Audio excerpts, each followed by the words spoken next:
The morning started like any other aboard the Seoul diplomatic station. Ambassador Kang Dae-ho sipped his coffee while reading reports from Earth. The space station floated peacefully between Mars and Jupiter, a neutral meeting place for humans and aliens. Dae-ho had been Earth's chief diplomat for 10 years. He was a calm man with gray hair and steady hands. Nothing ever seemed to surprise him. Today would test that reputation. His assistant, Captain Lee So-min, walked into his office. She looked worried. "Sir, we have 12 alien ships approaching. They're requesting an immediate meeting." Dae-ho looked up from his coffee. 12 ships. That's unusual. The council usually sends 1 or 2. Yes, sir. And they're all warships. Dae-ho set down his cup. I see. Well, let's not keep them waiting. Schedule the meeting for 1 hour. Captain Lee So-min nodded and left. Dae-ho finished his coffee slowly. He had learned long ago that rushing never helped in diplomacy. Whatever the aliens wanted, he would face it with patience. 1 hour later, Dae-ho walked into the main conference room. 12 alien representatives sat around the large table. Each one came from a different species in the Galactic Council. At the head of the table sat Prime Minister Kethvel from the Vorthok Empire. Kethvel was tall and thin with purple skin and 4 arms. His species ruled the council with an iron fist. They believed they were better than everyone else in the galaxy. Ambassador Kang Kethvel said in his mechanical voice, "Thank you for meeting us on such short notice." Of course, Dae-ho replied, sitting down calmly. "How can Earth help the council today?" Kethvel's eyes glowed red with pleasure.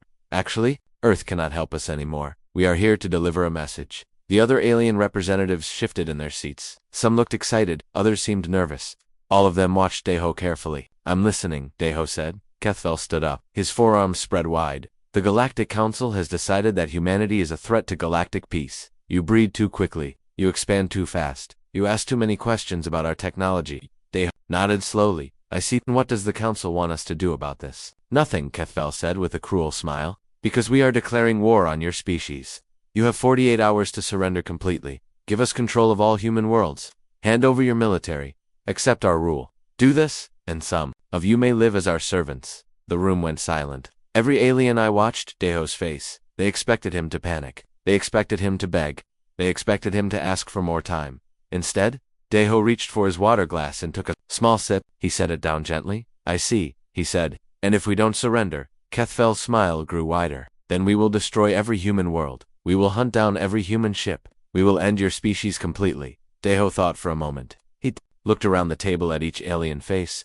Some looked hungry for war. Others looked uncomfortable. A few seemed to regret being here. "Well," Dae-ho said finally, "that's quite a decision you've made." "Yes, it is," Kethvel said proudly. "So what is your answer? Human? Will you surrender?" Dae-ho stood up slowly. He straightened his jacket. "My answer is no." The aliens stirred. This wasn't what they expected. "No?" Kethvel asked, confused. "No, we will not surrender," Dae-ho said calmly. "Is there anything else you need to discuss?" Kethvel's forearms waved angrily. "Do you not understand?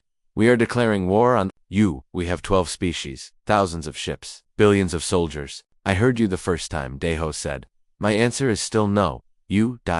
You're not afraid?" asked one of the other aliens. "A blue creature with tentacles." Dae-ho looked at the creature with mild surprise. "Should I be?" The aliens looked at each other. This wasn't going as planned. They had expected terror. They had expected begging. They had expected humans to fall to their knees. "You don't understand," Kethvel said, his voice rising. "We have technology you've never seen. Weapons that can destroy planets. Ships faster than anything you have."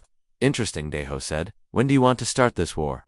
The question hit the room like a thunderbolt. The aliens stared at him in shock. When do we want to start?" Kethvel repeated slowly. "Yes," Dae-ho said. "You've declared war. I assume you have a timeline. When would you like to begin fighting?" Meanwhile, Captain Lee So-min watched everything from the observation deck above the conference room. She had a small device in her hand. The device connected her to Admiral Park Ji-woo, commander of the human fleet. "Admiral," she whispered into the device. "They've declared war." "Understood," came the Admiral's calm voice. "How is the ambassador handling it?" "Like always," So-min said with a small smile. "He hasn't even raised his voice." "Good. Execute Protocol 7. "Yes, sir." So-min pressed a button on her device. Across the Sol system, every human military ship received a silent signal. Weapons powered up, shields activated, crews moved to battle stations. All done quietly, without any visible change to outside observers. Back in the conference room, Kethvel was getting frustrated. "You act like this is a business meeting," he shouted. "We are about to destroy your entire species." "Yes, I heard that part," Dae-ho said. "You mentioned it several times. I'm simply asking about the schedule." "The schedule?" Kethvel's purple skin turned darker with anger. "Well, yes. War is a serious business. Surely you have a plan, do you?" "Attack tomorrow, next week." I assume your species doesn't start wars randomly. The other aliens whispered among themselves. They had never seen anything like this. Most species either surrendered immediately or declared their own war in return. Humans just asked about scheduling. We attack in 48 hours. Keth finally shouted, if you don't surrender by then. 48 hours, Deho said, making a note in his tablet. Thank you for the information. That gives us time to prepare. Prepare for what? Asked the blue alien with tentacles. For war, of course, Deho said, looking at the creature like it had asked a silly question. You're attacking us. We'll need to defend ourselves. Kethval slammed one of his 4 fists on the table. You cannot defend against us. We are too powerful. Maybe, Deho said with a shrug. We'll find out in 48 hours, won't we? Captain Lee Somin watched the alien representatives file out of the conference room. They looked confused and angry. This meeting had not gone as they planned. She walked down to meet Ambassador Kong as he left the conference room. How did we do? She asked. Not bad, Deho said, straightening his tie. Though I think we confused them a bit. Just a bit, Somin asked with a smile. Well, maybe more than a bit. They expected us to be afraid, and we're not. Deho looked out the window at the stars. Somewhere out there, alien fleets were preparing to attack his home. His family lived on Earth. His children and grandchildren were human. Oh, we're afraid, he said quietly. But fear and surrender are 2 different things. Somin nodded. She understood. Humans had been afraid before. They had faced bigger enemies, impossible odds, and certain death. But they had never stopped fighting. What do we do now? She asked. Now we tell Admiral Park that he has 48 hours to get ready, Deho said, and we send a message to Earth. What should the message say? Deho thought for a moment. Tell them the aliens have declared war. Tell them we said no. Tell them to prepare for anything. As the Seoul diplomatic station continued its orbit, human ships across the system quietly moved into position. The aliens thought they had delivered a death sentence. Instead, they had just woken up something they didn't understand. The war was about to begin, and humanity was ready. 47 hours after the declaration, the Vorthok warfleet moved toward human space. General Krekstar commanded the attack from his flagship, a massive ship called the Star Crusher. He had destroyed 12 different species before. Humans would be number 13. How many ships do the humans have, Krekstar? Asked his tactical officer. Our scouts report only 50 ships defending the outer colonies. General, mostly small patrol vessels and cargo ships. Krekstar laughed. His own fleet had 300 warships. This would be easier than he thought. What about their weapons? He asked. Basic energy cannons and primitive missiles. Sir, nothing that can damage our shields. Excellent. We'll finish this in 1 day, and be home for dinner. The Vorthok fleet jumped to hyperspace, heading for the human mining colony at Kepler 4 for 2B. Intelligence reports said it was weakly defended. The perfect place to show humans what real power looked like. Captain Kim Taeyong stood on the bridge of his ship, the Defender. He was young for a captain, only 32 years old, but he had trained for this moment his entire life. Sir, we have incoming ships, his sensor operator reported. 300 vessels, Vorthok design. 300, Kim said calmly. That's quite a lot. His crew looked nervous. The mining station they protected had only 12 defending ships. Against 300 it seemed hopeless. Orders, Captain? Asked his first officer, Lieutenant Park Min-ho. Kim looked at the tactical display. The Vorthok ships would arrive in 10 minutes. Send the evacuation signal to the station. All civilians, to the shelters, then contact Engineer Choi Mira, the weapons designer. Sir, this isn't the time for upgrades. Kim smiled. Actually, Lieutenant, this is exactly the time. 5 minutes later, Engineer Choi Mira appeared on the bridge view screen. She was a small woman with bright eyes and oil-stained hands. Behind her, Kim could see her workshop filled with strange devices. Captain Kim? She said cheerfully. Here we have visitors. 300 of them, Kim replied. Are we ready for the test? Oh yes, Mira said, grinning. We've been ready for years. I'll upload the new protocols to your ships now. New protocols? Lieutenant Park asked. What new protocols? Kim didn't answer. Instead, he watched his tactical screen as data flowed into the ship's computers. Weapon systems he had never seen before came online. Navigation showed options that shouldn't exist. What is this? Park whispered. This, Kim said, is what we've been building since we first met the aliens. The Vorthok fleet dropped out of hyperspace in perfect formation. General Krekstar looked at his screens with satisfaction. The human colony sat before them like a ripe fruit ready to pick. Scan for defensive positions. He ordered. Sir, detecting 12 small ships. They're not moving to intercept us. Not moving. Krekstar was puzzled. Why aren't they running away? Unknown, sir. They're just... waiting. Krekstar studied the tactical display.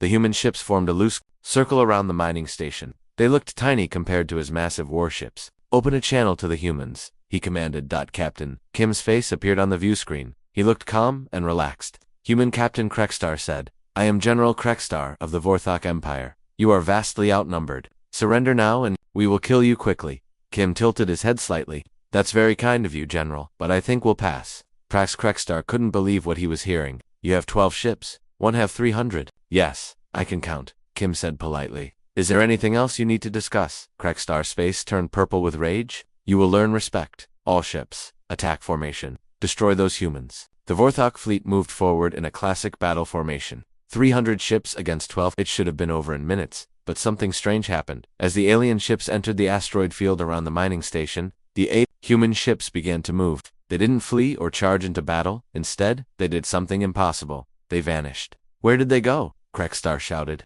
Unknown, sir. Our sensors show they just ...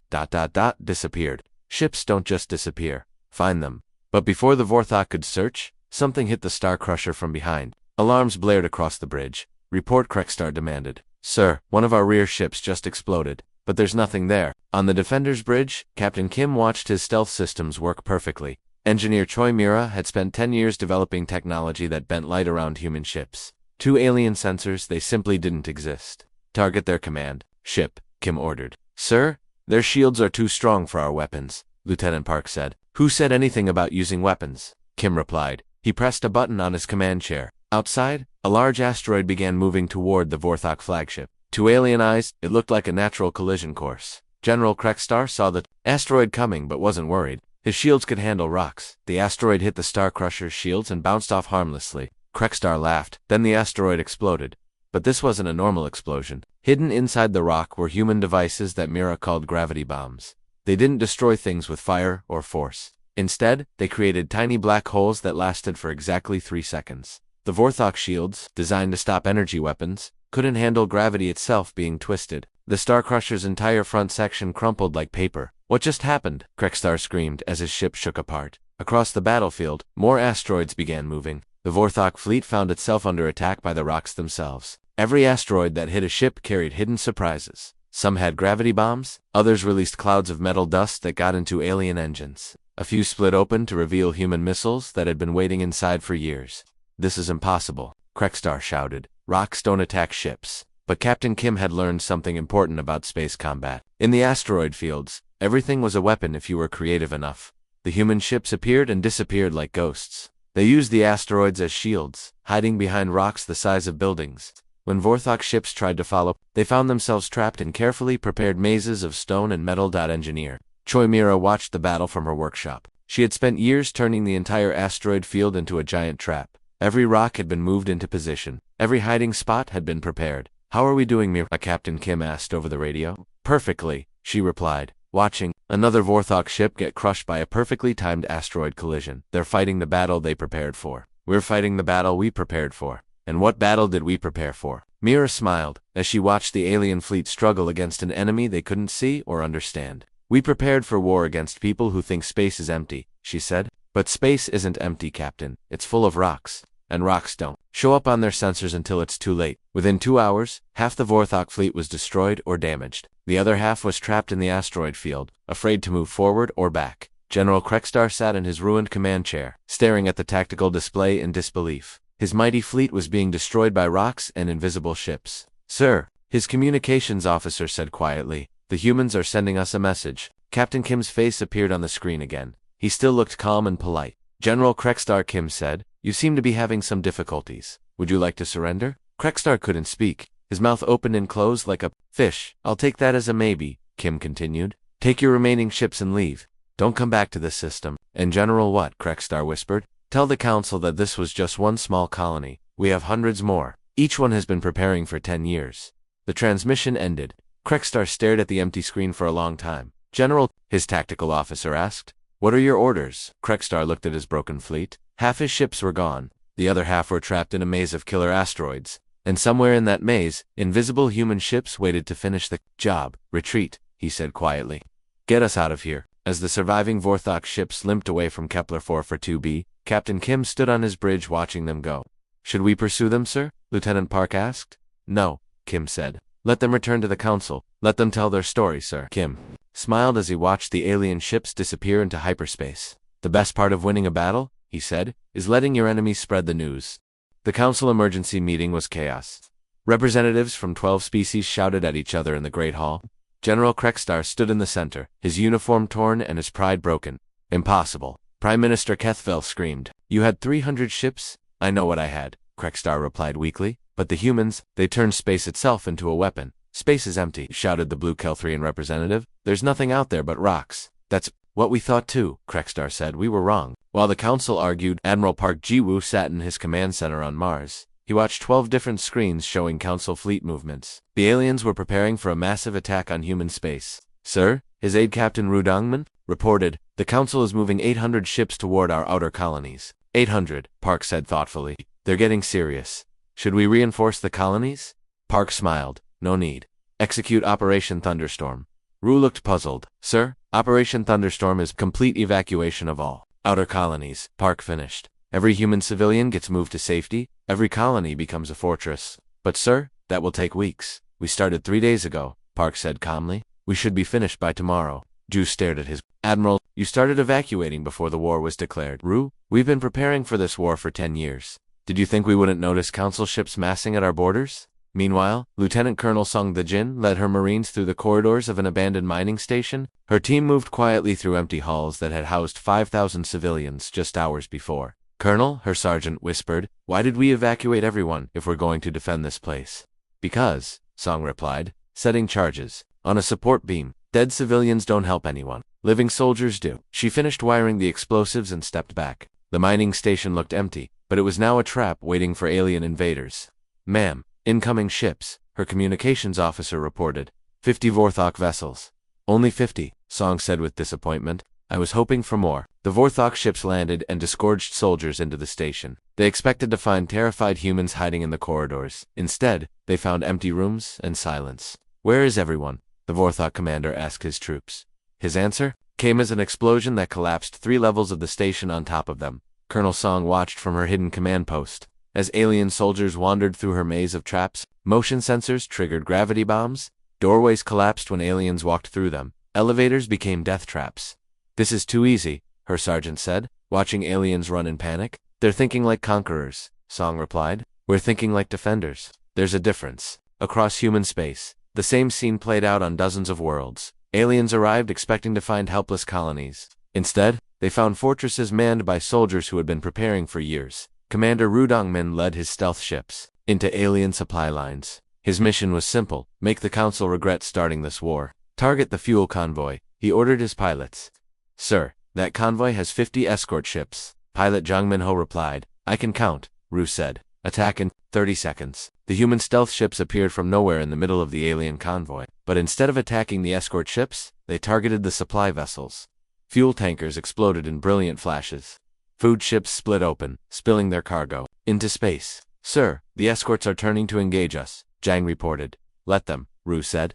By the time they figure out where we are, we'll be gone. The human ships vanished again, leaving behind burning wreckage and confused aliens. Intelligence officer Nam Yujin sat in her office on Earth, studying alien communications they had intercepted. She had spent years learning how different council species thought and fought. The Vorthok are getting frustrated, she told Admiral Park over secure communication. Their commanders are starting to make mistakes. What kind of mistakes? They're splitting their forces, sending small groups to hunt our stealth ships. Classic error when fighting guerrilla warfare. Puck nodded, and the other species, 3 of them, are asking questions about continuing the war. The Kelthrians especially seem worried.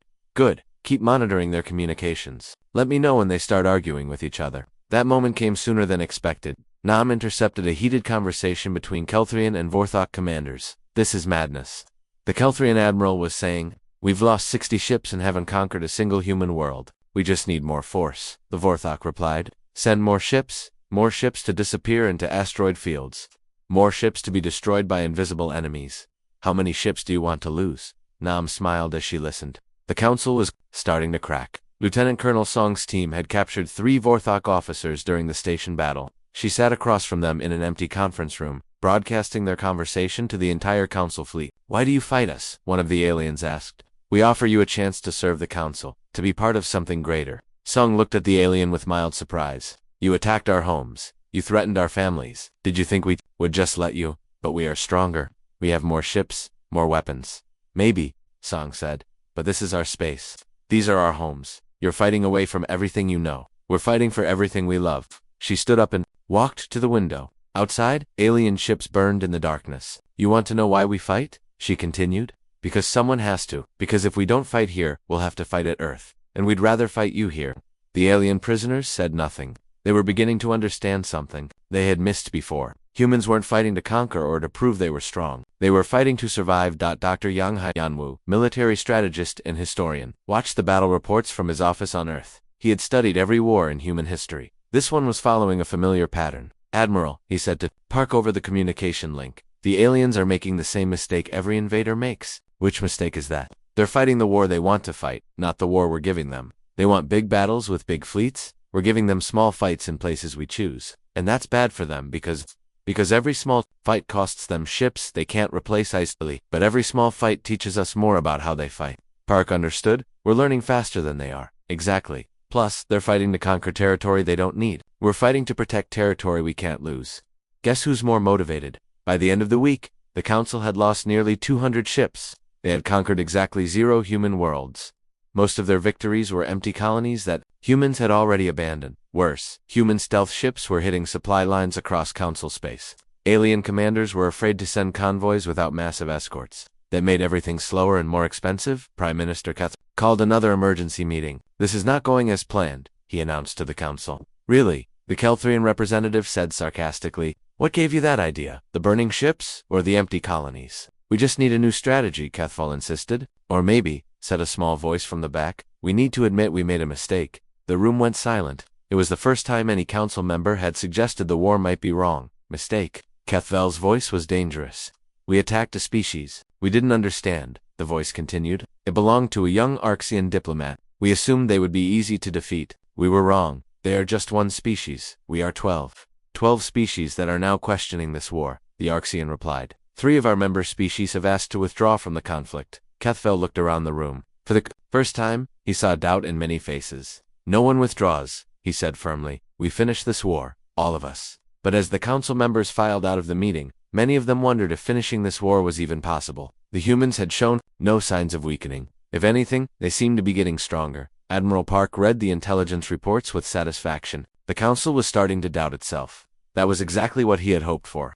Sir, Commander Rue reported, 3 council species have stopped sending reinforcements. Which 3? Kelthrians, Arxians, and Zlani. They're keeping their fleets at home. Park nodded. Phase 2 is working. Now we prepare for Phase 3. What's Phase 3, sir? Park looked out at the stars where alien fleets still threatened human space. Phase 3, he said, is when we stop defending and start attacking.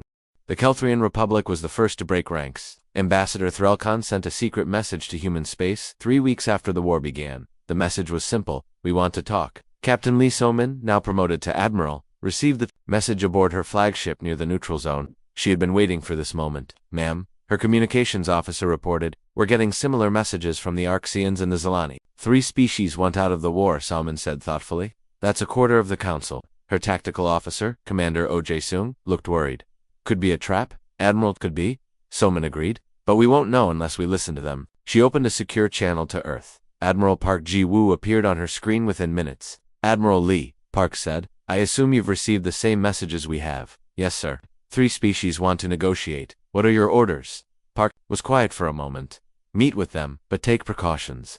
How many precautions? All of them. 2 days later, Admiral Somin met with Ambassador Threlkon on a small asteroid station in neutral space. The Kelthrin was a tall, blue-skinned being with 6 arms and large intelligent eyes. Admiral Lee Threlkon said nervously, Thank you for agreeing to this meeting. Ambassador, Somin replied, sitting across from him. Why does the Kelthrian Republic want to talk? Threlkon's 6 arms moved in what humans had learned was a sign of distress. Because this war is madness. We joined the Council for trade and exploration, not to destroy entire species. Then why did you agree to attack us? Because Kethful convinced us you were dangerous. He said humans were aggressive and expanding too quickly. Somin raised an eyebrow. And now we've seen how you fight. You don't attack civilian targets. You don't destroy planets. You fight only military targets, and you offer surrender to defeated enemies. Most species do that. No, Threlkon said sadly. Most species don't. The Vorthok certainly don't. Somin leaned forward. What do you want from us? A separate peace. The Kelthrian Republic wants to withdraw from this war, and in return, we share intelligence about Council, fleet movements. We open trade negotiations. We help you contact the other species that want out. Somin considered this. Ambassador, I need to ask you something important. Yes. If we make peace with your people, will you try to stop us from defending ourselves against the others? Threlkon looked surprised. Stop you, Admiral. After what we've seen, we're hoping you win. Meanwhile, General Lim Sung-ho prepared Earth's defenses for what everyone knew was coming. The Vorthok were gathering their remaining forces for one massive attack on the human homeworld. Sir, his aide reported, Council intelligence shows 800 ships massing at the edge of our solar system. 800, Lim said, studying the tactical displays. They're bringing everything they have left.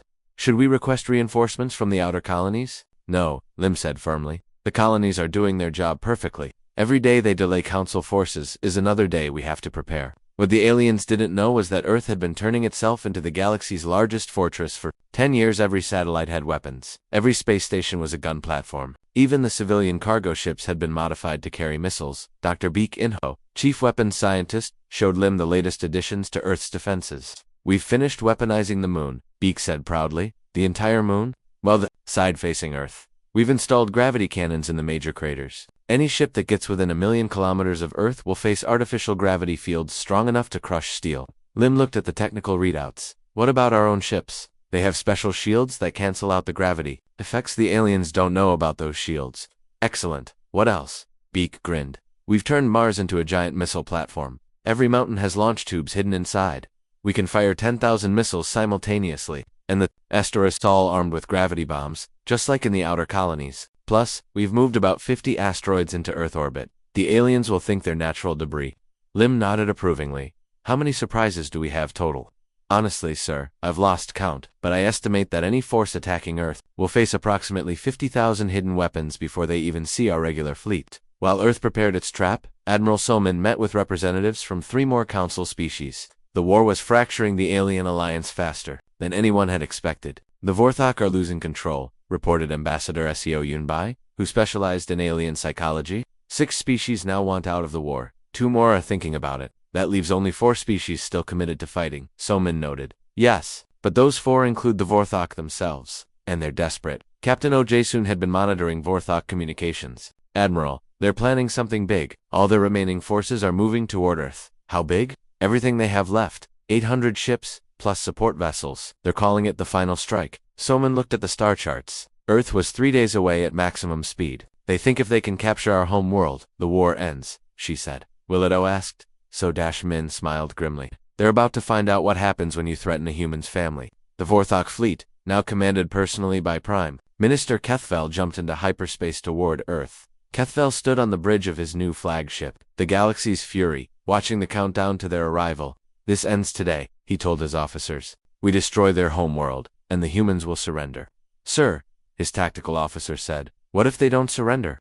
Kethfel's 4 arms clenched into fists. Then we destroy every human in the galaxy. But as the Vorthok fleet traveled through hyperspace, they had no idea that their communications were being monitored. Human stealth ships had been following them for weeks, listening to every conversation. Commander Ru Dongmin transmitted the intelligence back to Earth. They're coming with everything. 800 ships. They plan to destroy Earth completely if we don't surrender.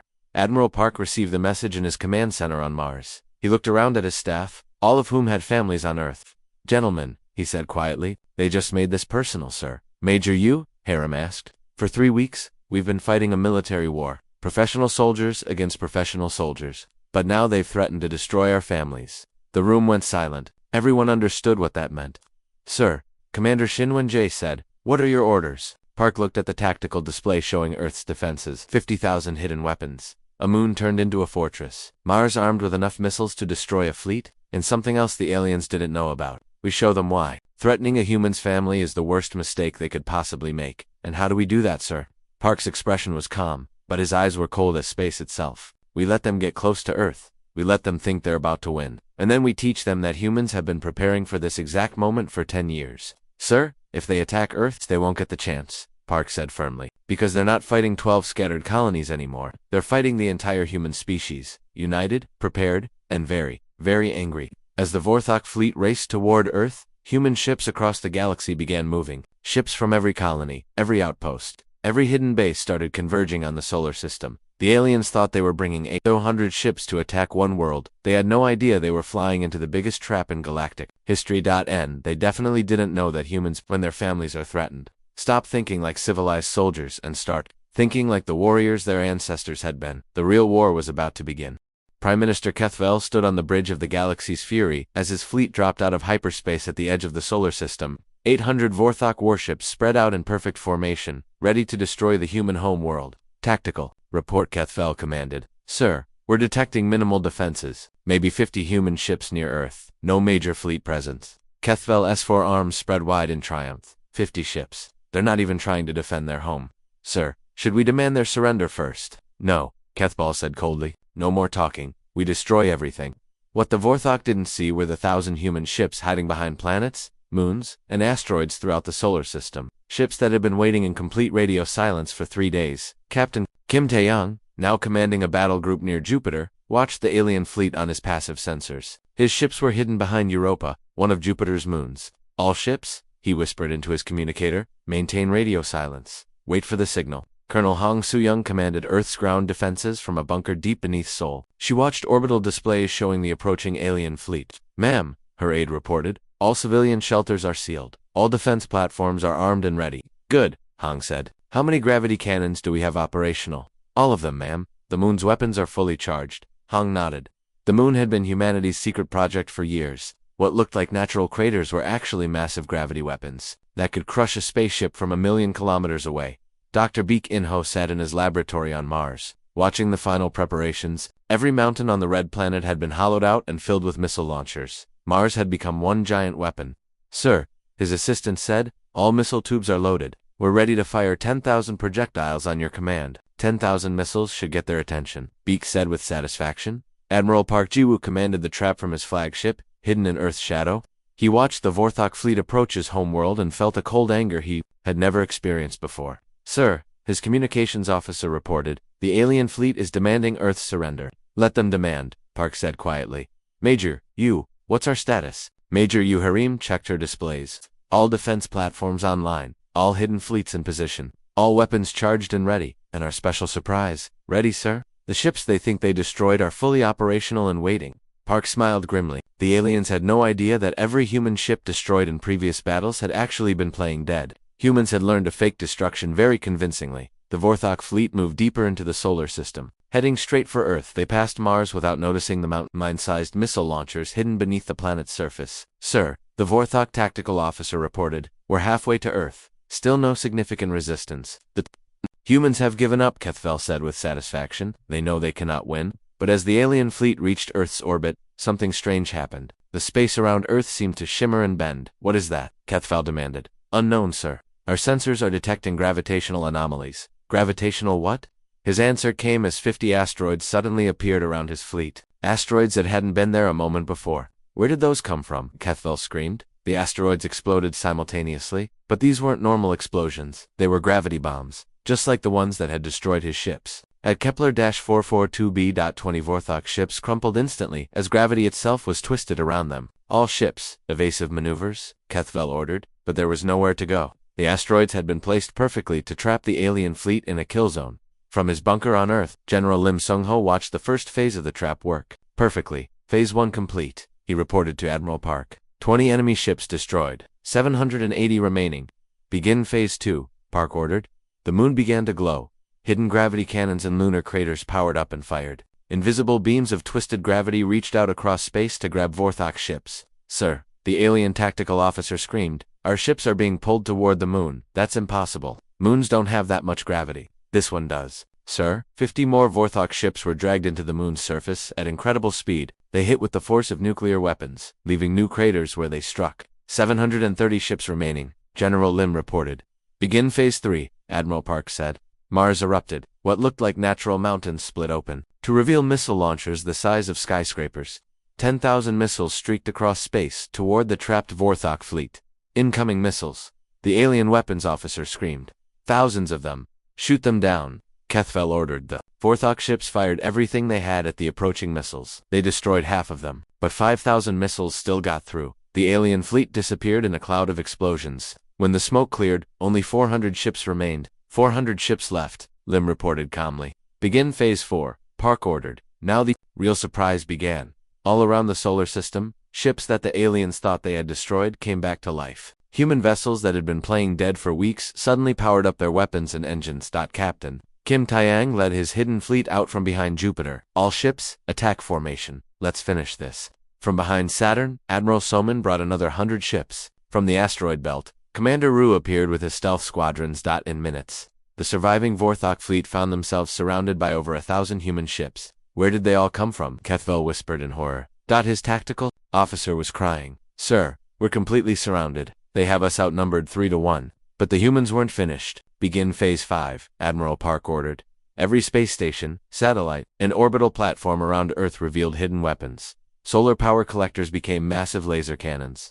Communication satellites fired particle beams. Even civilian cargo ships joined the fight, launching missiles they had been secretly carrying. The space around Earth lit up like a star as thousands of weapons fired simultaneously. The remaining Vorthok ships didn't stand a chance. They were caught in the center of the most devastating crossfire in galactic history. Within minutes, Kethvel's mighty fleet of 800 ships was reduced to less than 50 damaged vessels. Sir, his communications officer said weakly, the humans are hailing us. Admiral Park's face appeared on Kethvel's view screen. The human looked calm and professional, as if he hadn't just destroyed a fleet. Prime Minister Kethvel Park said politely, would you like to surrender now? Kethvel stared at the human in shock. How? How did you do this? You attacked our home, Park said simply.